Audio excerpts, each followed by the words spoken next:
porque se largó la carrera al 2025. Y yo había pensado ayer a última hora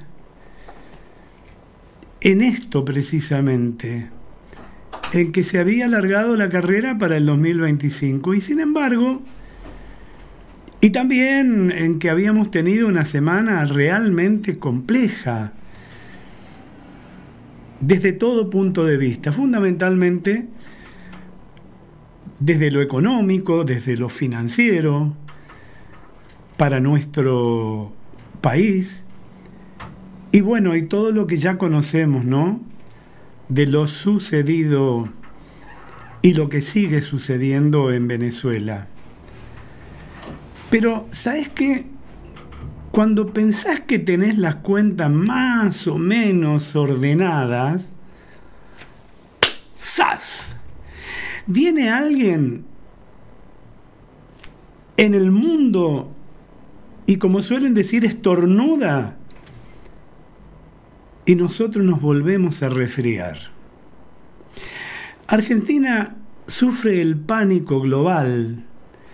El riesgo país supera los 1.700 puntos. Miren, para ser más preciso, 1.712 puntos básicos.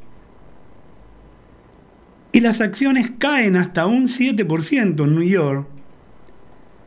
El dólar blue en nuestro país trepa a 1.410 y los dólares financieros están todos en alza. Los mercados internacionales, todos, operan en alza. Las bolsas de Europa se suman a los rojos registrados en Asia ante el temor a una recesión precisamente en Estados Unidos. Todos esperan la elección y algunos que gane Donald Trump, que saben que es un proteccionista y creen que con eso se generará empleo. Por ahora esto no está sucediendo y es un golpe bastante duro para armar a Harris, porque no se están creando los empleos prometidos y eso impacta. El S&P Merval cae un 6% en medio de un contexto de incertidumbre. Y el coletazo impactan los bonos que cotizan con una caída del 4% y el riesgo país sube más de 100 puntos básicos. Y aunque es absolutamente prematuro frente a la presente situación que atravesamos, y que atraviesa el mundo, pero nosotros en particular, parece no importar demasiado a quienes tienen ya la vista puesta en el 2025. Como la crisis no derrumbó al gobierno, bueno, ahora todos los partidos tratan de reposicionarse. Milei debe armar un oficialismo apto para gestionar. De hecho, no lo está teniendo. Macri intenta blindar al PRO. Y el PJ pretende dejar atrás la etapa kirchnerista. Y en el medio de todo este barullo, Luis Caputo batalla con los mercados para bajar la inflación y paliar la escasez de dólares. Gobierno y oposición ya se dedican full time a tener que desplegar sus estrategias de cara a las elecciones del año próximo. Una locura, ¿verdad? Cada cuestión de la agenda es analizada bajo esa perspectiva y cada posición se define con ese propósito todavía lejano para el resto de la sociedad, pero omnipresente para la dirigencia partidaria. Podríamos decir que 3 casos de amplia repercusión en los últimos días me ayudarían a ilustrar esta situación. El primero fue el fraude electoral chavista, seguido de represión, muerte, encarcelamiento a opositores, que recibió el inmediato repudio del gobierno argentino y una reacción ambigua de la oposición más firme a Javier Milei, que es precisamente el peronismo kirchnerista. Hubo kirchneristas que salieron a defender al régimen de Nicolás Maduro. Pablo Moyano, Andrés Larroque, mientras otros criticaron el atropello a la democracia, como el caso de Facundo Moyano, o parte de la cúpula sequetista, parte. El expresidente se mantuvo en silencio durante 6 días, la expresidente. Y en su alocución el sábado en México, la verdad no dijo demasiado, salvo para aquellos como quien les habla, que nos gusta leer entre líneas, y en el segundo bloque te voy a decir qué es lo que pienso de esta exposición demagógica, como de costumbre, de Cristina en México. Y mientras los gobiernos de la región sí tomaban posición, enfrentaban dos opciones igualmente negativas: solidarizarse con la barbarie política o condenarla y quedar del mismo lado que Milei, es decir, perder identidad. Lenta de reflejo, Cristina optó finalmente por alinearse con Lula, con López Obrador, defensores vergonzantes del régimen de Maduro, por lo menos hasta ahora. Tanta expectativa para tan poco resultado, ¿no? Entretanto, la confusión había ganado prácticamente a todos sus seguidores y al peronismo, que sigue sin encontrar un liderazgo alternativo que le devuelva la competitividad en las urnas. Un fenómeno similar ocurrió con la disputa entre las provincias de Río Negro y Buenos Aires, por captar precisamente una inversión multimillonaria para la instalación de una planta de gas licuado. Te lo contamos el viernes, pero vale la pena repetirlo, para dejar en evidencia a aquellos que levantan el dedo y siempre buscan el culpable en la vereda de enfrente. Miren, finalmente el binomio YPF-Petronas optó por construir la planta en la localidad rionegrina de Punta Colorada, como todos ustedes ya saben, asestándole una derrota política inimaginable hace pocos meses al gobernador Axel Kicillof. Bueno, a ver, en realidad Kicillof también había quedado frente a una antinomia en la que las dos alternativas lo perjudicaban. Debía aceptar un régimen de protección de inversiones que era condición sine qua non para hacer el negocio, o rechazarlo y quedar fuera de carrera. Primero atinó a prometer aprobar un régimen similar al nacional, este que ustedes y yo conocemos como RIGI, por su sigla, ¿no? Y quiso hacerlo en la legislatura bonaerense, lo que era por lo menos un contrasentido total y absoluto. Lo dijimos en este programa. Si quería dar garantías a los inversores, bueno, alcanzaba con que adhiriera al régimen aprobado por el Congreso Nacional.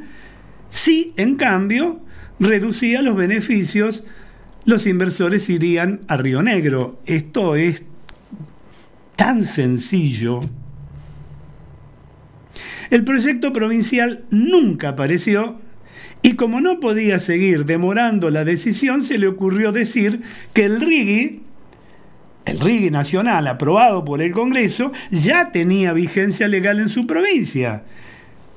Bueno, ¿saben qué? El resultado fue la pérdida del negocio para todos los bonaerenses. Esto era inversión, era empleo, era reactivación económica en esa provincia, particularmente en Bahía Blanca. Y mientras Axel Kicillof jugaba al estadista, su competidor, el gobernador Alberto Bereltinec, hacía aprobar en tiempo récord por la legislatura y los municipios rionegrinos involucrados todas las garantías requeridas,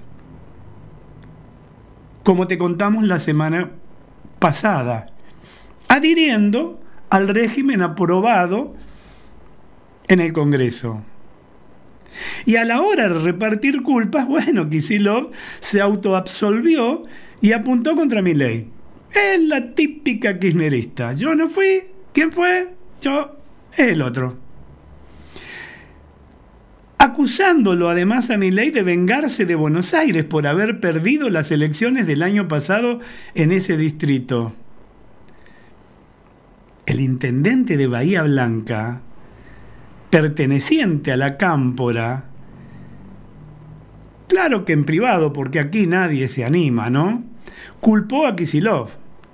Y en el entorno del gobernador responsabilizaron de lo ocurrido directamente a Cristina Fernández de Kirchner por haber mandado al peronismo a votar en contra del RIGI en el Congreso de la Nación y negarse a hacer concesiones a los inversores. La típica, combatiendo al capital. ¿Se acuerdan? Qué vieja quedó la marcha. El problema de Kicillof y de Cristina Fernández de Kirchner con las inversiones no se circunscribe, sin embargo, al RIGI. Es el pasado el que los condena. A ver, estatizaron YPF con un enorme perjuicio patrimonial para el Estado, en realidad para nosotros, para el pueblo, que terminaremos pagando otros 16.000 millones de dólares redondeando, y en total nos terminará costando unos 24.000 millones de dólares el chiste del joven economista. Representan la parte del peronismo que es más difícil de reciclar, al menos de que una catástrofe económica genere una nueva crisis institucional como la del 2001. Pero pareciera que eso no va a pasar. La oposición más cerril es su única respuesta. El resto del peronismo sigue paralizado. Lo que hoy hace Javier Milei debería estar haciéndolo un peronista, como hizo Carlos Menem antes la hiperinflación alfonsinista. Pero dominado por el kirchnerismo, el PJ perdió la oportunidad. Otra señal de que los tiempos electorales se aceleran, bueno, fue la reaparición de Mauricio Macri. El primer objetivo del expresidente es recuperar su partido y evitar la cooptación por parte de Libertad Avanza de la mayoría de sus dirigentes. Esa misión es imposible, porque el poder y la caja son un imán irresistible para cualquiera, y además una vidriera para el futuro. El expresidente se quejó que Milei no invita a cogobernar al PRO y le recomendó alejarse de Sergio Massa. La misma queja de, por ejemplo, los radicales durante el gobierno de Macri. Con la primera reglamentación de la ley bases, publicada hoy en la madrugada en el boletín oficial, el gobierno podrá avanzar con la reforma del Estado. Podrá avanzar con la fusión, reorganizar, modificar o eliminar organismos descentralizados que le permitirán un mecanismo de prescindibilidad para los empleados que no puedan ser reubicados. Miren, en estos pagos nada cambia demasiado en materia de política. pero todo cambia en el impacto negativo a la sociedad. El año próximo las listas del oficialismo, como siempre, serán hechas una vez más en la Casa Rosada por el presidente de turno, pero también su círculo palaciego, donde una tal Karina, el jefe, seguramente tendrá mucha opinión. Pero ¿saben qué? El 55% de los argentinos no lo están pasando bien.